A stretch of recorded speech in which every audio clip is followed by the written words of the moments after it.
The year-end party was drowning in cheap wine and forced laughter when they cornered him. Truth or dare?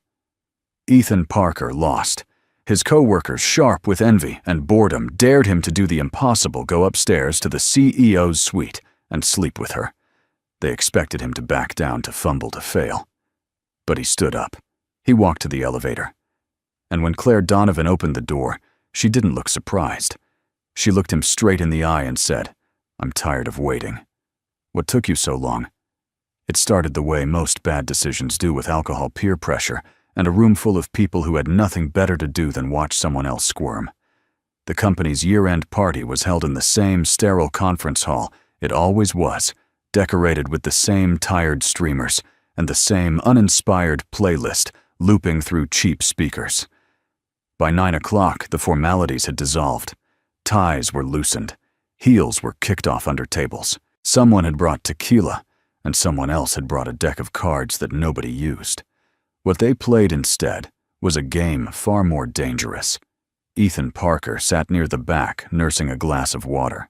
He had learned a long time ago that staying sober at company events was the smartest move a single father could make.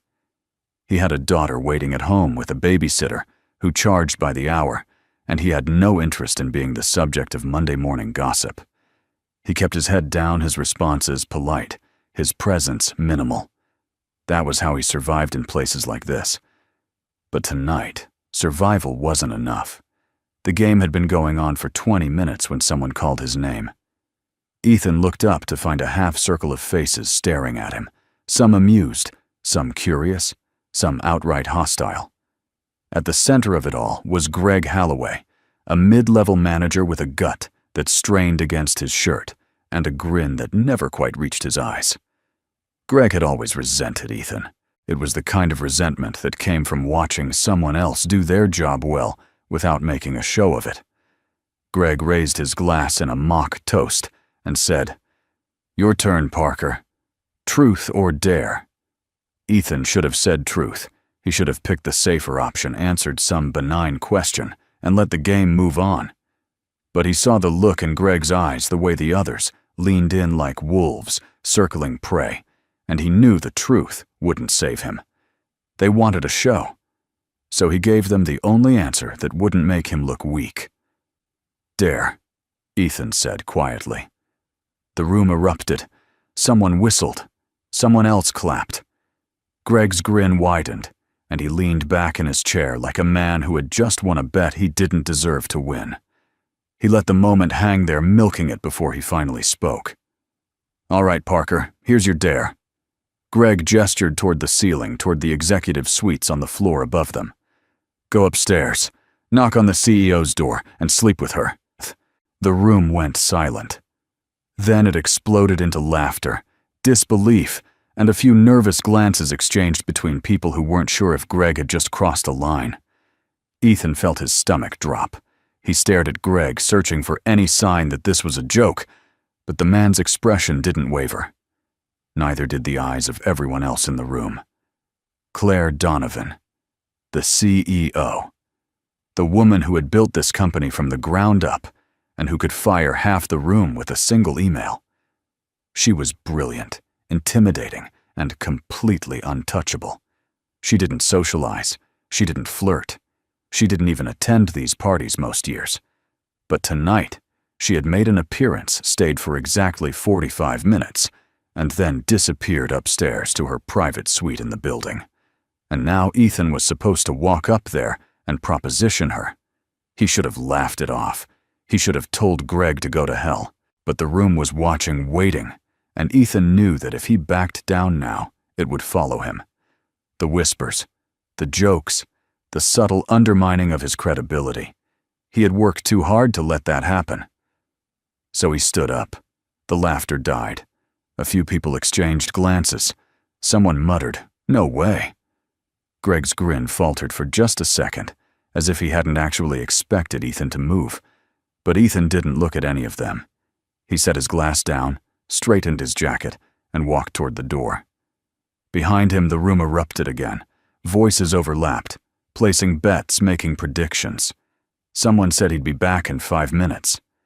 Someone else said he wouldn't even make it to her door. Greg called out, "If you pull this off, Parker drinks are on me for a year."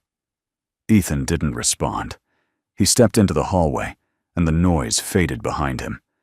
The executive floor was quieter, carpeted, dimly lit, the kind of space designed to remind you that you didn't belong there unless you were invited. Ethan had been up here a handful of times for project meetings, always during business hours, always with a clear agenda. He had never been here at night. He had never been here alone. He stopped in front of Claire's door and stared at the brass nameplate. Claire Donovan, Chief Executive Officer. His hand hovered near the wood, and for a moment, he considered turning around. He could go back downstairs, tell them he chickened out, take the hit to his pride, and move on. It would be easier. Safer. But that wasn't why he had come up here. Ethan wasn't here because of the dare. He was here because if he didn't do this, the story would be written for him. By tomorrow, the rumor would be that he tried and failed, or that he never tried at all, or that Claire had laughed in his face. The truth wouldn't matter. Only the story would. And Ethan had learned the hard way that the only way to control a story was to write it yourself. So he knocked. There was a long silence, long enough that he thought maybe she wasn't there, or maybe she was asleep, or maybe she simply wouldn't answer. But then he heard footsteps. The lock clicked. The door opened. Claire Donovan stood in the doorway, still dressed in the sharp black blazer and fitted slacks she had worn to the party.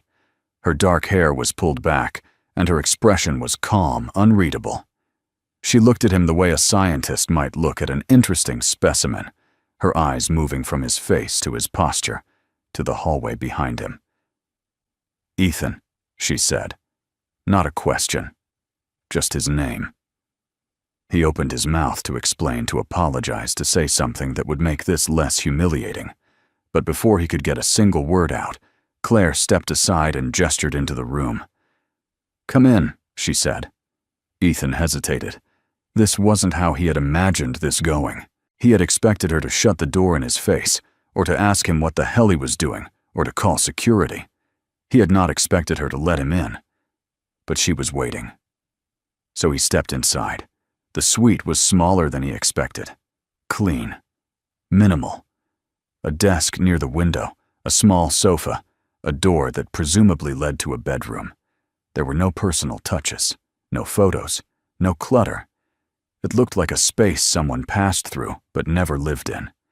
Claire closed the door behind him. She didn't lock it. Not yet. She walked past him and stood near the window, her arms crossed, her gaze steady. "So," she said, "truth or dare?" Ethan froze. His mind raced, trying to figure out how she knew, but the answer was obvious. The walls in this building weren't that thick. The hallway outside the conference room wasn't that far from the stairwell. She had heard them. Maybe not every word, but enough. He exhaled slowly and said, "Dare." Claire's expression didn't change, but something flickered in her eyes. Amusement, maybe, or curiosity. "And what exactly were you dared to do?" she asked. Ethan met her gaze. He could lie. He could soften it. But he had come this far, and the only thing worse than honesty would be dishonesty that she already saw through. "They dared me to sleep with you," he said. Claire didn't react. She didn't laugh. She didn't look offended. She just watched him, her head tilted slightly as if she were considering something. "And are you planning to?" she asked. Ethan shook his head. "No." "Then why are you here?" That was the question, wasn't it? Why was he here? He could have ignored the dare. He could have walked away. But he hadn't. And now he had to explain why to a woman who didn't suffer fools and didn't tolerate games. "Because if I didn't come up here," Ethan said slowly, "they'd make up their own version of what happened. And I'd rather you hear the truth from me than a lie from them." Claire studied him for a long moment. Then she walked to the door and locked it. The sound of the bolt sliding into place echoed in the quiet room. Ethan's pulse quickened, but she didn't move toward him. Instead, she leaned against the door and crossed her arms again. "Do you know what I find interesting about you, Ethan?" she said. He didn't answer. He wasn't sure he wanted to know. "You're the only person in this company who doesn't try to impress me," Claire continued. "You show up, you do your work, you leave. No schmoozing, no networking, no attempts to climb the ladder. You're invisible by choice." Ethan wasn't sure if that was a compliment or an insult. And yet, Claire said, her voice softer now, "You're the only one who knocked on my door tonight." She pushed off the door and took a step closer, not close enough to touch, but close enough that he could see the faint lines of exhaustion around her eyes, the tension in her shoulders that she hid behind her composed exterior. "I'm tired of waiting," she said quietly. "What took you so long?" Ethan stared at her, his mind struggling to catch up. Waiting. Waiting for what? For him. That didn't make sense. He was nobody. A technician, a project partner, a single father who went home every night to help with homework and pack lunches. He wasn't the kind of man someone like Claire Donovan waited for. But the look in her eyes said otherwise. And for the first time all night, Ethan didn't know what to say. Ethan didn't move. He couldn't. The words hung in the air between them, heavy and impossible. Claire Donovan, the woman who ran board meetings like military operations, and who had a reputation for ending careers with a single cold glance, had just said she had been waiting for him. It didn't compute. It didn't fit into any version of reality he understood. "I don't understand," Ethan said finally. His voice came out quieter than he intended, almost hoarse. Claire's expression softened just slightly, the kind of shift that most people wouldn't notice, but that he caught because he had spent years learning to read the smallest changes in people's faces. She walked past him toward the desk and leaned against it. Her arms still crossed her posture, controlled but not defensive. "You don't have to understand," she said. "But you should know that I heard everything. The game, the dare, the way they laughed when you stood up." She looked at him directly, her gaze steady. "And I knew you weren't coming up here because of them." Ethan felt his stomach twist. He had thought he was being smart, taking control of the narrative, protecting both of them from whatever story the people downstairs would spin. But she had already figured him out. She had known before he even knocked. "Then why did you let me in?" he asked. Claire tilted her head slightly, considering the question. "Because I wanted to see if I was right about you." "Right about what?" "That you're not like the rest of them." She gestured vaguely toward the door, toward the party still happening somewhere below them. "Most of the people in this company are predictable. They want promotions. They want recognition. They want to be seen. But you..." She let the sentence hang for a moment before continuing. "You show up, do your work, and disappear. You don't play the games. You don't network. You don't try to get my attention." Ethan shifted his weight, uncomfortable under the weight of her scrutiny. "I have a daughter," he said. "I don't have time for office politics." "I know," Claire said simply. That stopped him. He looked at her, his brow furrowing. "You know, I know more about you than you think, Ethan." Claire's tone wasn't smug or condescending. It was matter-of-fact, the way someone might state the weather. "I know you're a single father. I know you pick up your daughter from school every day at 3:15. I know you turned down a promotion last year because it would have required travel. I know you eat lunch at your desk because you use the time to review her homework assignments." Ethan felt something cold settle in his chest. Not fear, exactly, but something close to it. "You've been watching me."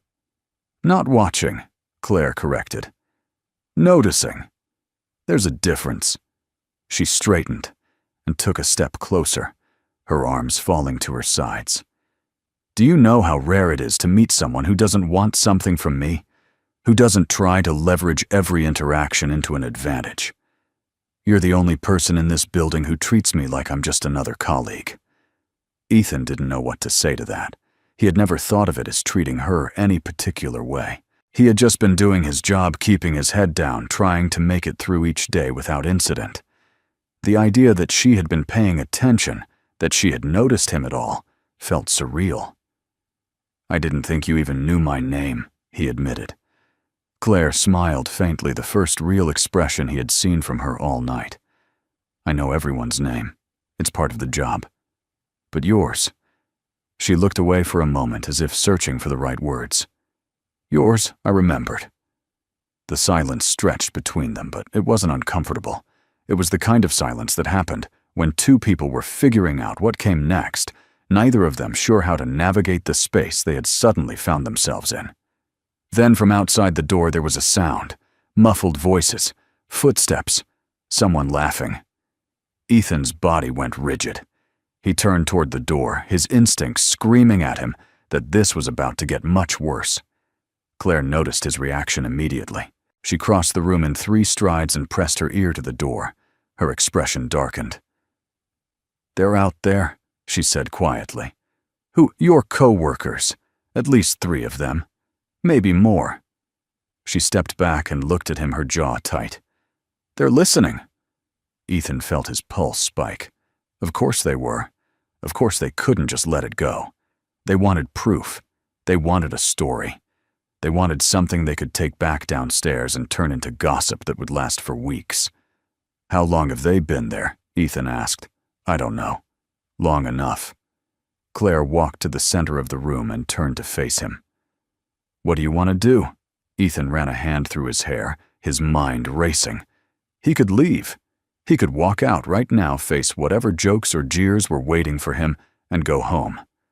But if he did that, the story would be that he had failed, that Claire had rejected him, that he had embarrassed himself. Or he could stay. But staying meant something else entirely. It meant letting them think something had happened. It meant crossing a line he wasn't sure he was ready to cross, even if nothing actually happened behind this locked door. "I don't know," Ethan said honestly. Claire studied him for a long moment. Then she walked to the small sofa against the wall and sat down, her movements deliberate and calm. She gestured to the chair across from her. "Sit," she said. Ethan hesitated, then sat. The chair was stiff, uncomfortable, the kind of furniture that was meant to keep meetings short and efficient. Claire leaned back against the sofa, her posture relaxed, but her eyes sharp. "Let me tell you something about myself," she said. "I didn't build this company by letting other people control the narrative. I built it by deciding what story I wanted to tell, and then making sure everyone else believed it." She looked at him evenly. "Right now there are people outside that door who think they know what's happening in here. They think they're in control, but they're not. We are." Ethan frowned. "What are you saying?" "I'm saying we decide what happens next, not them." Claire leaned forward slightly, her elbows resting on her knees. "You came up here because you didn't want them to write your story for you. So don't let them." "And what story do you want to tell?" Ethan asked. Claire's expression shifted, something unreadable passing across her face. "The truth. Which is that I've been watching you for months, that I've been waiting for you to notice, and that when you finally knocked on my door, I was relieved." She said it simply, without drama, as if she were stating a fact in a board meeting. But the weight of it hit Ethan like a freight train. He stared at her, his mind struggling to process what she had just said. Waiting for him, relieved, none of it made sense. He was nobody, a technician, a single father who barely had time to think about anything beyond work and his daughter's next parent-teacher conference. Why, he asked. It was the only question he could manage. Claire looked at him for a long time before answering. When she spoke, her voice was quieter, more careful. "Because you remind me that not everyone in this world is trying to take something from me. Because when I see you with your daughter, I see someone who understands what it means to put someone else first.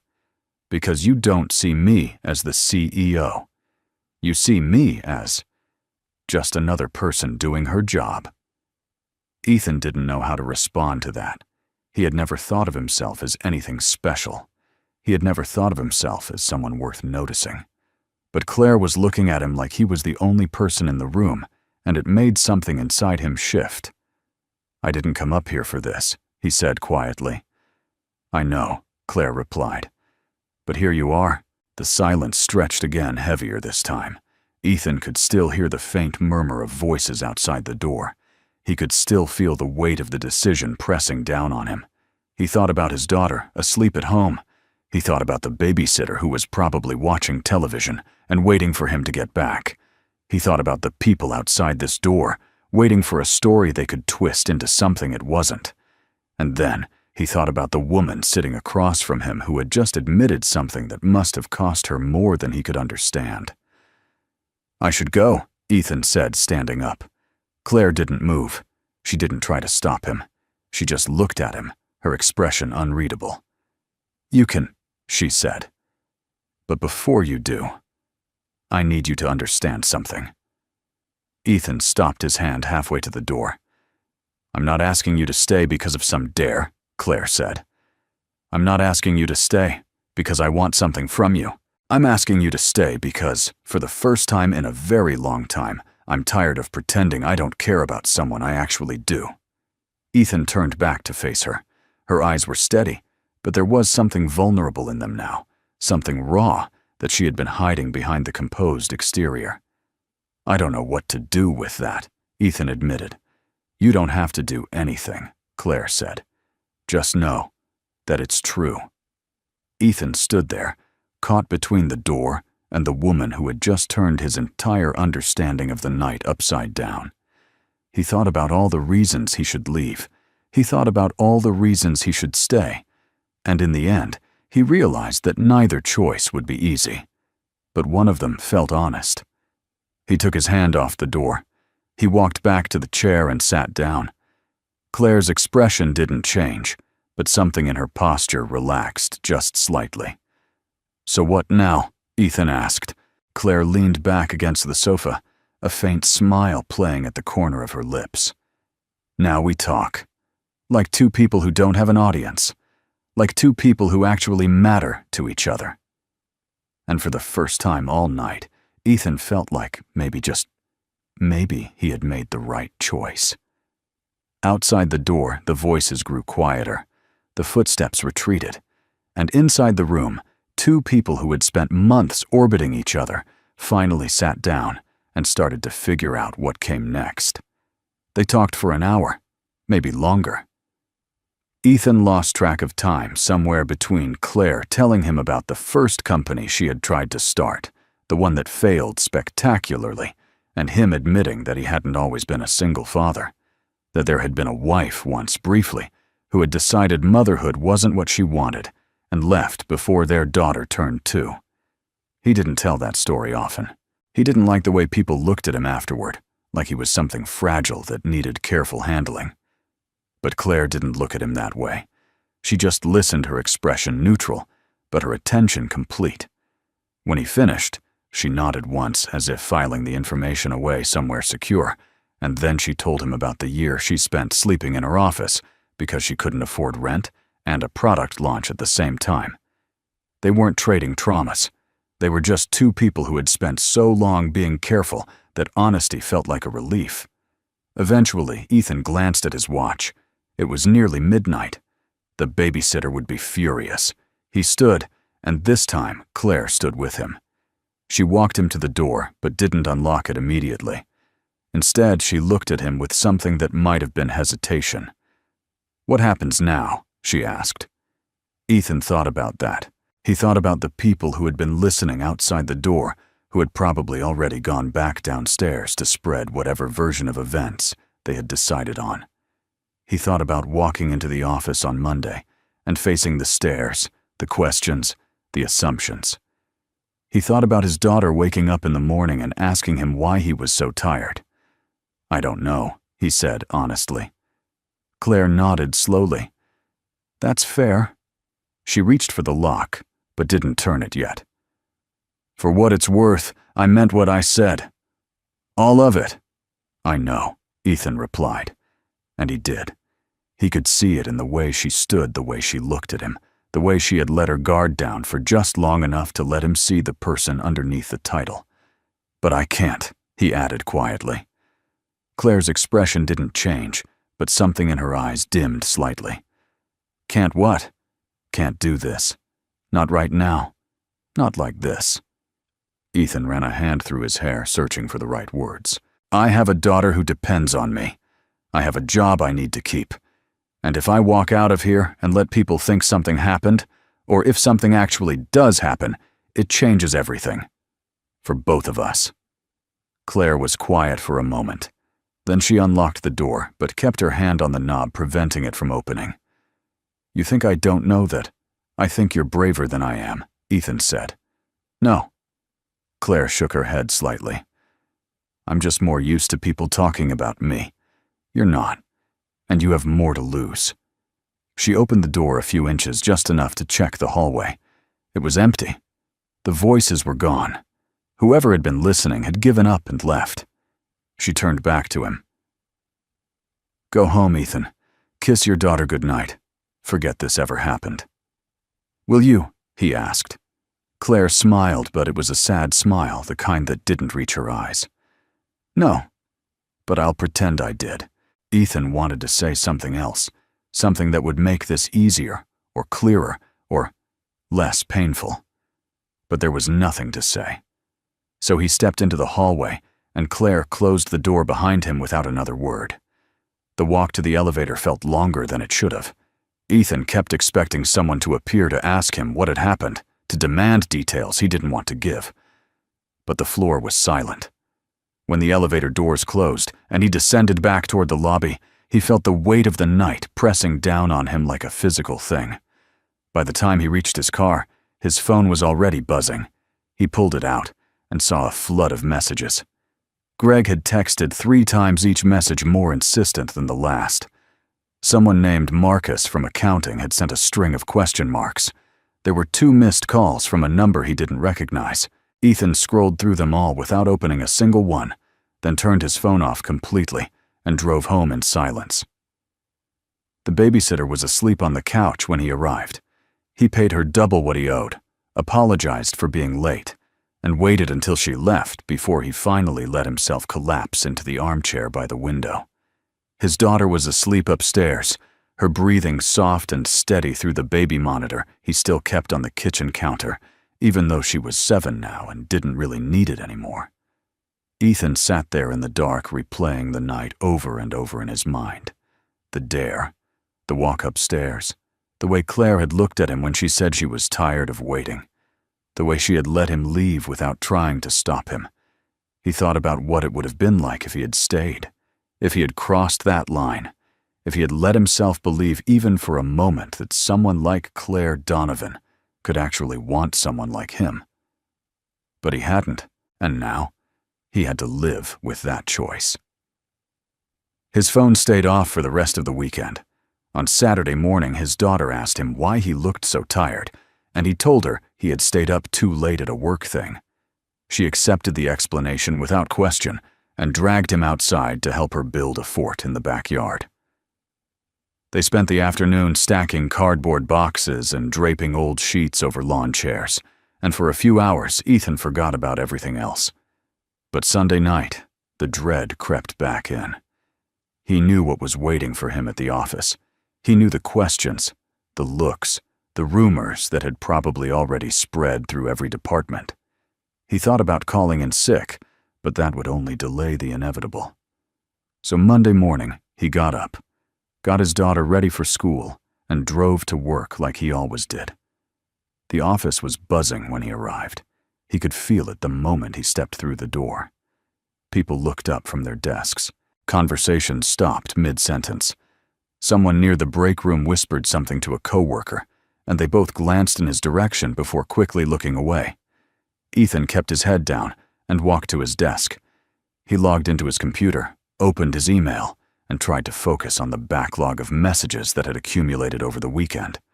But it was impossible to concentrate with the weight of every pair of eyes in the room on him. At 10:30, Greg appeared at his desk. He leaned against the cubicle wall with his arms crossed, and that same smug grin he had worn at the party. "So," Greg said, drawing out the word, "you gonna tell us what happened, or do we have to guess?" Ethan didn't look up from his screen. "Nothing happened." "Come on, Parker. You were up there for over an hour. Something had to have happened." "I went up. I talked to her. I left. That's it." Ethan kept his tone flat uninterested. He wasn't going to give Greg the satisfaction of a reaction. Greg snorted. "Right. And I'm supposed to believe that?" "Believe whatever you want," Ethan said. He finally looked up, meeting Greg's eyes with a calm, steady gaze. "But if you keep spreading rumors about the CEO, I'm pretty sure she'll hear about it. And I don't think that's going to end well for you." Greg's grin faltered. He opened his mouth to say something, then seemed to think better of it. He straightened, muttered something under his breath, and walked away. Ethan went back to his email. Around him, the office slowly returned to normal. People stopped staring. Conversations resumed. By lunchtime, the buzz had died down to a low hum, and by the end of the day, it felt like just another Monday. But it wasn't. At 4:45, Ethan's desk phone rang. The caller ID showed an internal extension he didn't recognize. He almost didn't answer, but something made him pick up. "Ethan Parker," he said. "Mr. Parker, this is Rachel from Executive Admin. Miss Donovan would like to see you in her office at 5 o'clock. Ethan's stomach dropped. "Did she say what it's about?" "No, sir, just that she'd like to see you." Rachel's tone was polite, professional, completely neutral. She hung up before he could ask anything else. Ethan sat there for a moment staring at the phone. Then he saved his work, shut down his computer, and took the elevator up to the executive floor. Claire's assistant showed him into her office without a word. Claire was standing by the window looking out over the city. She didn't turn around when he entered. "Close the door," she said. Ethan did. Then he stood there waiting. Claire finally turned to face him. She looked the same as she always did. Composed, professional, untouchable. But there was something different in her eyes, something softer. "I thought you should know," she said, "that Greg Halloway has been reassigned, effective immediately." Ethan blinked. What? He was creating a hostile work environment. Multiple complaints. I had HR look into it this morning. Claire walked to her desk and picked up a file, flipping through it, without really looking at the pages. It turns out Friday night wasn't the first time he's harassed someone with inappropriate dares or comments. It was just the first time someone important enough heard about it. Ethan didn't know what to say. He hadn't filed a complaint. He hadn't said anything to anyone. "I didn't ask you to do that," he said carefully. "I know." Claire set the file down and looked at him directly. "I did it because it needed to be done, not because of what happened Friday, because of what's been happening for months." Ethan nodded slowly. He understood what she was saying. This wasn't about him. It was about her doing her job. But it also felt like something else, like a line being drawn, like a choice being made. "Thank you," he said. Claire smiled faintly. "You're welcome." She walked around her desk and leaned against it, her arms crossed. "For what it's worth, I meant what I said Friday night. All of it. But I also understand why you left, and I respect it." "I didn't leave because I didn't." Ethan stopped searching for the right words. "I left because I did. And that scared me." Claire's expression softened. "I know." They stood there for a moment, the space between them heavy with everything they weren't saying. Then Claire straightened and gestured toward the door. "You should go home," she said.